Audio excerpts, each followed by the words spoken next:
Hi friends. మనకి పెద్దలు ఆస్తులు ఇస్తారు కదా, మీకు కూడా ఇచ్చే ఉంటారు. ఇవ్వలేదు అని అప్పుడు ఇచ్చారంటారా? సరే, ఆస్తులు ఇచ్చే ఉంటారు.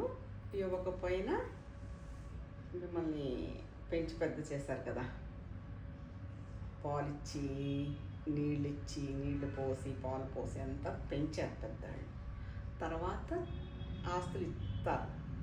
కానీ మనం పెద్దలకు కొన్ని ఆస్తులు ఇద్దాం. ఇప్పుడు పెద్దలకు మనం ఇచ్చే ఆస్తి ఏంటంటే, అందరూ చెప్పేదే ఆదరణ. వాళ్ళకి ఇచ్చే పెద్ద ఆస్తి ఏంటంటే వాళ్ళని పలకరించడం, నేనున్నాను అనే ధైర్యం కలిగించడం. ఎంత బిజీ లైఫ్లో ఉన్నా పొద్దున్నే ఒకసారి, మధ్యాహ్నం ఒకసారి, సాయంత్రం ఒకసారి ఏదన్నా వంక పెట్టుకుని ఫోన్ చేయడం, లేదంటే వాళ్ళకి అవసరమైన వైద్య సదుపాయం కలిగించడం, మెడిసిన్స్ ఇవ్వటం, ఇదంతా ఓకే.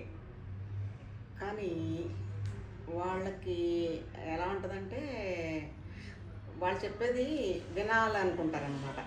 వాళ్ళ సర్వీస్లో ఉన్నప్పుడు కానీ వాళ్ళ మొదట్లో వాళ్ళు సాధించిన విజయాలు చెప్తూ ఉంటారు, అవి వినాలి. తర్వాత వాళ్ళు ఏదైనా జోక్ చెప్తే నవ్వాలి. వాళ్ళకి మనం ఇచ్చే పెద్ద ఆస్తి ఏంటంటే టైము. చిన్నప్పుడు ఎలా అయితే మన పిల్లలకి టైం ఇవ్వాలంటారో, అలాగే పెద్దవాళ్ళకు కూడా కాస్త టైం ఇస్తే వాళ్ళు అంతకు మించి ఏమీ కోరుకోరు. తర్వాత ఇంకా చిన్న ఆస్తి ఏంటంటే ఒక పలకరింపు. వాళ్ళకి మందుల కంటే ఎక్కువగా పనిచేసేది మంచి సాంగత్యం అన్నమాట. వాళ్ళ పిల్లలు, భర్త ఇచ్చే సాంగత్యం మించి వాళ్ళేమి పిల్లల దగ్గర నుంచి ఆశించరు, కోరుకోరు.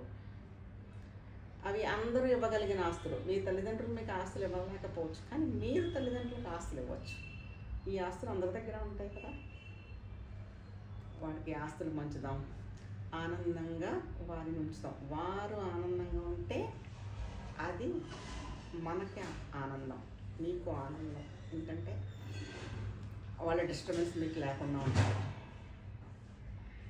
Okay, thank you very much. Thank you.